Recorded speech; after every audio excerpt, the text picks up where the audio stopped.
second child, it was a traumatic birth, and straight after that, he was with me first, the first night, and then the second day when he was checked, I think he stopped breathing for a little bit, and then he was rushed to neonatal.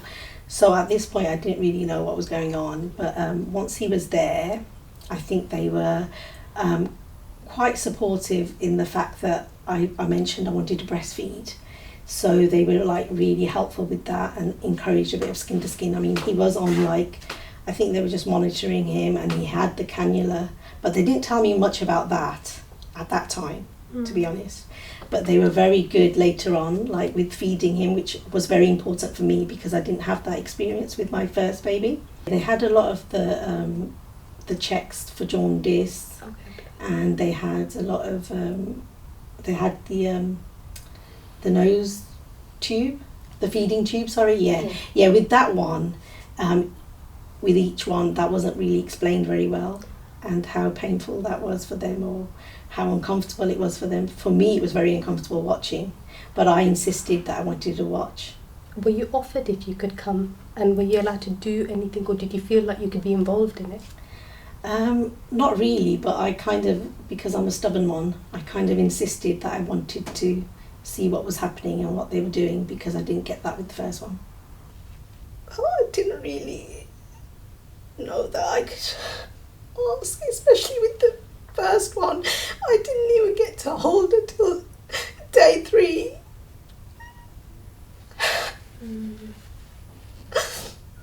It must have been hard being separated from your baby. But I didn't even know if that was right or wrong, because that was my first experience. With me, it was scary going into NICU to see him, because I didn't know what to expect, because when I came round after my C-section, I didn't see him. And when I did see my daughter, she had the breathing tube and she had a cannula in. But when I saw my son, he was in the incubator, and he had a lot more tubes and everything, and that scared me the most, because I was like, why is one not in the incubator and the other one is? And then they had to explain to me that basically because he was born with a C-section, he had a lot of fluid on his lungs, and he had to be there. So I couldn't get a skin to skin with him for even Ajwa for like a couple of days, because of the fact that they were like, he's not well enough for me to take out. Whereas for her, I was like, after 24 hours with her, I was allowed to do it. And the scary part is that seeing him connected to all these tubes. But I remember when I was about to, like, they were very good with all the, like, taking care of him and everything. I did breastfeed him. Like, I used to pump and basically give my milk. And with me, it was like, I couldn't hold him for too long because I was scared. Because I was like, they're very fragile. I've got older kids as well, but with them, it was like a completely different experience. They did certain procedures, like basically, you know, with my son stopped breathing or he wasn't breathing properly, they didn't know, like, even though I was in a different ward, nobody told me or my husband until like we actually went into the NICU, and then we were told that this is what's happened and this is the reason, because we had walked in so many times, and basically they either have been taken out, even to the point that when Isa was taken off out of the incubator, I wasn't told straight away, or they didn't tell me we're going to do it, because I would love to have seen that when they like moved him onto a normal cot, right, rather than, because when I walked in and I was like, I was still looking for him in the incubator, and they're like, no, he's right next to his sister now. So we put him in there, so they were together then. But even, it was hard, like, because I was like, yeah, I wanted to be there for that. But it's like something that they done without us, but it's like most of the time they did actually explain to us why they had to do certain things for us, for the babies, to the point that they even, when they changed the shifts, and they'd let me ring up, or they would ring me and say, okay, this is the lady that's in charge for your kids tonight. So I knew when I went in the morning which nurse it's going to be. The only thing I would say to all the parents, the mums especially, when your kids are in the NICU, don't be scared to ask about anything.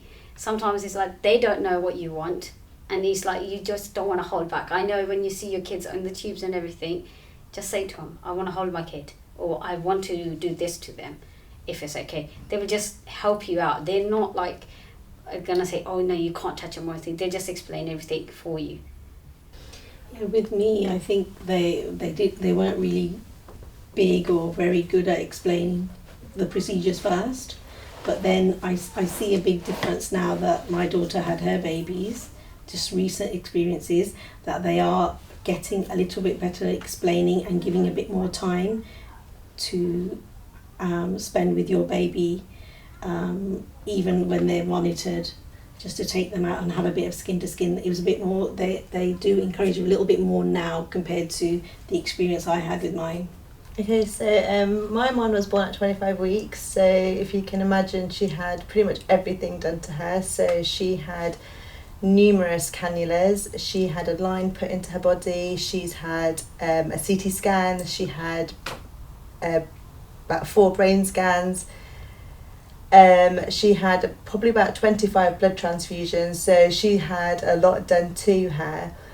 But I have to say, after the first 3 days, where I think it was mostly my hormones and me just understanding what's going on, after that I was very much involved in her care.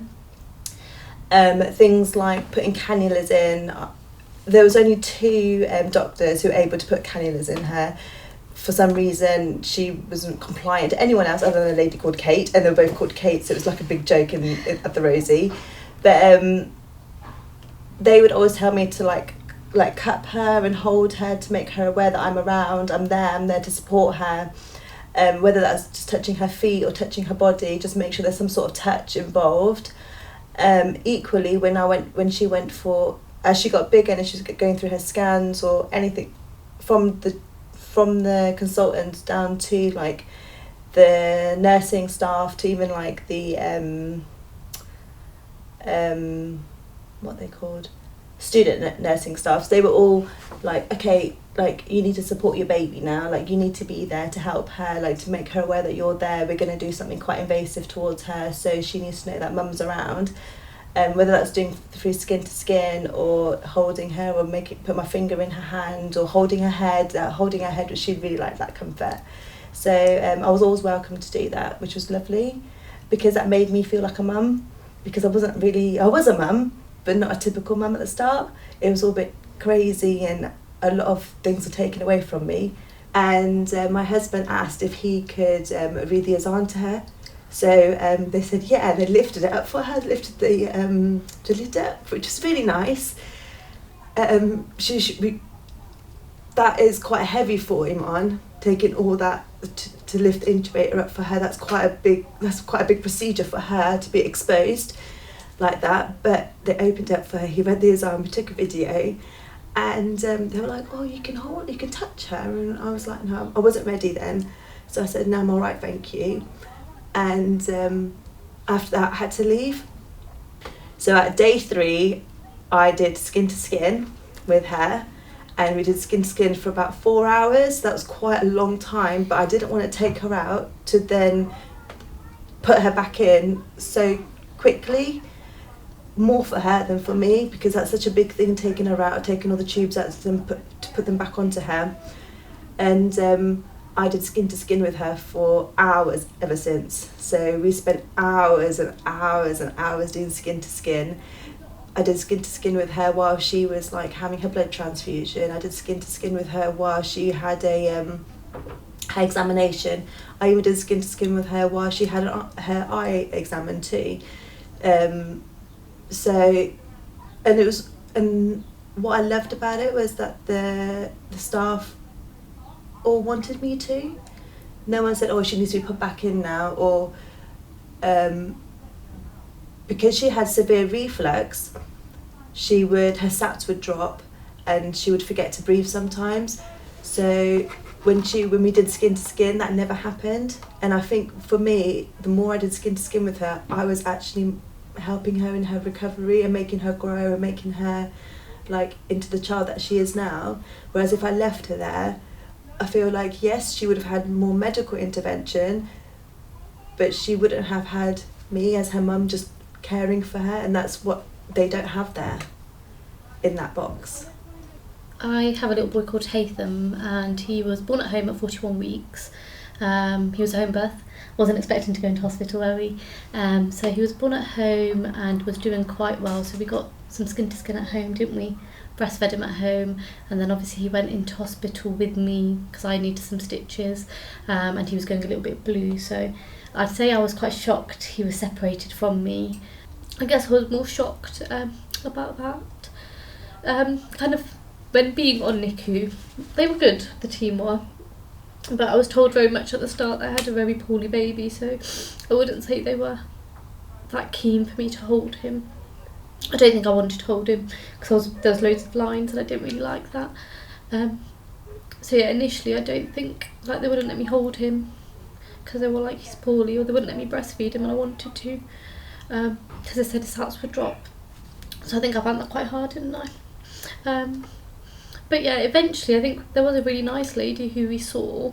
I think she was I remember her saying she was training up everyone else a little bit more, just to get used to like taking babies out of the incubator, and actually she set us up to hold him. His dad held him and I held him, we took a picture together, which was really nice. And whilst he was on IT, he did have a lumbar puncture, I think when he was about 2 or 3 days old. So I wasn't actually there for the procedure. They said we could be there, my husband was there, I didn't really want to see it. So I think he was there and comforted him. I think he was quite upset when they did do his lumbar puncture. But again, I think they explained things as best they could. I think on IT that's an everyday procedure, isn't it? Lumbar puncture, done. But actually as a parent, it's not an everyday procedure. And I don't think anyone quite understood that. But I think it was quite hard to comfort you. I found it quite hard to comfort him whilst he was in IT because he had loads of attachments. And I felt like it was a bother to be like, oh, can I take my baby out and hold him? Because I wasn't really taught how to take him out and someone had to do it all the time. And I guess we were encouraged quite regularly to come and see them, but I remember being told I should rest as well. So then I felt like I couldn't be there all the time, but I wanted to be there all the time. I'd say with the lumbar puncture we were told about it and why we needed it. We were quite well informed. We didn't want to do it, which is another story. But I definitely would say that we were given the information, which is really helpful. But yeah, I found sometimes when you were on IT, the information you were given, it was like, this is information, but it was very much like, this is kind of what you have to do, but you've been told, because you're in such a tense place, and then they're telling you all these scary things, and then you're like, right, let me just say yeah. But actually, in the back of your brain, you're like, oh, I don't know if that's the right thing for me, which I think is a hard thing. I think they're informing you because they should, and you appreciate that. But I think sometimes they don't necessarily relate to how much of an emotional or hard procedure it is as a parent. I found that quite a lot. But yeah. Obviously, when Iman was born, she had to have a lot of procedures done to her, but that was for her survival. I would say from day 2, I was very, very much informed, except for when I went to my local hospital. And my local hospital, I had an awful experience. It was the exact opposite to what I had experienced for the 6 weeks before that. They didn't really encourage skin to skin. They didn't really encourage me, because I was quite savvy in changing her tubes and quite like making sure that the tubes were in the right places, making her SATS monitor was in the right place. I knew my daughter suffered from severe reflux, so her SATs would drop, and I even had comments like, oh, I'm so surprised you're just sat there when her SATs went down to 30. I know my child. I know she's going to pick herself up because she has always done. I didn't know you could hold a premature baby. I didn't know that you could take a baby out of an incubator and a mum could hold the baby and just comfort the baby and act like a mum, but that you can. And when she went for her CT scan, like, I held her all the way downstairs, and that's quite a big thing because they're supposed to be trolleyed in their little incubator down, but they said that it was fine for me to do so. And then obviously when she had her procedure, I could see it all. When she came out, I took her back upstairs. I think for me it would have been more helpful if I knew about a procedure before and I was allowed to be there for my baby. Although we are mums and our children are either small or sick, don't take that away from us. It's so important for us to develop that bond even more so with a baby that's in intensive care unit. So the little things that we can do, i.e. changing a nappy or breastfeeding or bottle feeding or even just holding, don't take it away from us, because that is so important to the baby as well as the mum.